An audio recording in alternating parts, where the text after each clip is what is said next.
வணக்கம். நான் அமுதாயி, உங்கள் மூவேந்தர் ஸ்டுடியோஸ். இன்னைக்கு என்ன விஷயம் பார்க்க போறோம்னா, அண்ணா பல்கலைக்கழகத்தை பற்றி தான் பார்ப்போம். வாங்க வீடியோக்குள்ள போகலாம்.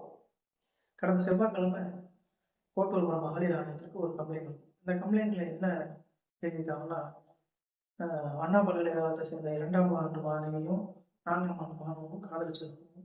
அவங்க திங்கட்கிழமை இரவு தனிமையில சந்திச்சு பேசிக்கிட்டு இருந்ததாகவும், காலேஜுக்கு போகிற தனிமையில சந்திச்சு பேசிக்கிட்டு இருந்ததாகவும், அப்போ அடையாளம் தெரியாத நபர் வந்து தங்களை வீடு மிரட்டி தன்னுடைய ஆண் நண்பரை அடித்து காயப்படுத்திட்டு தன்னை பாலியல் வன்புணர்வு செஞ்சதாகவும் அந்த கம்ப்ளைண்ட்டை தெரிவிச்சிருக்காங்க. இந்த கம்ப்ளைண்ட்டை அடிப்படையாக வச்சு விசாரணையை நடத்த ஆரம்பித்த காவல் ஆணைய ஆய்வாளர், உதவி காவல் ஆய்வாளர் அவர்கள் பல கோணங்களையும் விசாரிக்கிறாங்க. இந்த சம்பவத்தை செஞ்சது யாரு, அந்த காலேஜில் வேலை பார்க்குறவங்களா, இல்லை அந்த காலேஜில் படிக்கிற மாணவர்களா, இல்லை அந்த காலேஜில் தனி கேன் போடவா, இல்லை அந்த காலேஜுக்கு கான்ட்ராக்டர் மளிகை கான்ட்ராக்டர் போடுறவங்களா, பல கோணங்களையும் விசாரிக்கிறாங்க. அப்புறம் வந்து இந்த காலேஜில் இருக்கிற 30 சிசிடிவி கேமராக்களையும் ஆராய்ச்சி பண்ணி பார்க்குறாங்க. அதில் இவன் மட்டும் அந்த ஸ்க்ரீனில் காட்டுற இந்த நபர் மட்டும் தனியாக தெரிகிறான்.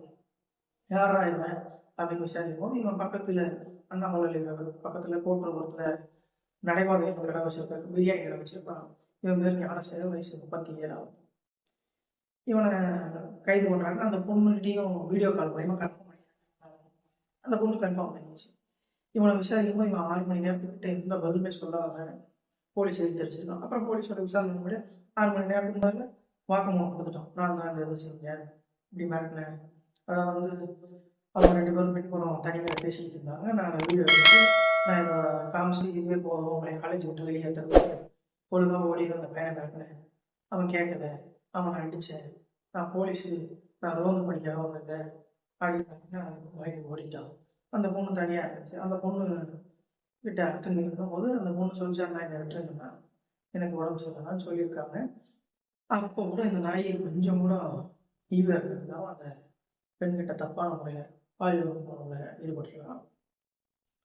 இதை போலீஸ் மூலமா போலீஸ்கிட்ட வாக்குமூலம் நடத்தான். இப்போ இவனோட ஃபோனை ஆராய்ச்சி செஞ்சு பார்த்ததுல இவன் இந்த பொண்ணுக்கிட்ட மட்டும்தான் இவன் நடந்துக்கிட்டாங்க. பல பெண்கள்கிட்டையும் இவன் இந்த மாதிரி தான் வந்துட்டு வந்திருக்கான். அந்த வீடியோக்கெல்லாம் அவனோட ஃபோனில் இருக்குது. இவனை இன்னும் விசாரிக்கும் போது இவன் வந்து அந்த பிரியாணி கடையை முடிச்சுட்டு நைட் ஆனால் சாயந்தரமான அந்த கடையை முடிச்சுட்டு சாயந்தரமான அண்ணா பல்கலைக்கழகத்தில் இருக்கிற பேக் சைட் காம்பவுண்ட் செவரை எதிரி குறித்து உள்ளே வந்துருக்கும். யாராவது தனிமையில் சிக்கினாங்கன்னா அவங்க வீடியோ எடுத்து மிரட்டி அவங்க ஆசைக்கு தகுந்த மாதிரி அதை செஞ்சுக்கிறது, பாலியல் வன்முறை கொடுத்தது.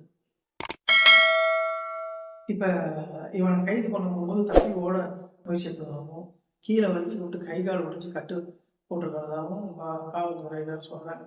இவனை மாதிரி ஆளுங்களாம் என்ன பண்ணுவான்? நீங்கள் சொல்லுங்க, கீழே கமெண்ட். உங்களுடைய கருத்து என்ன? இந்த தமிழ்நாட்டில் பெண்களுக்கு சேஃப்டி கேட்கக்கூடியதாக இருக்குதா? தமிழ்நாட்டில் பெண்களுக்கு சேஃப்டி என்னதான் பண்ணலாம்? உங்களுடைய கருத்தை நீங்கள் தெரியும்.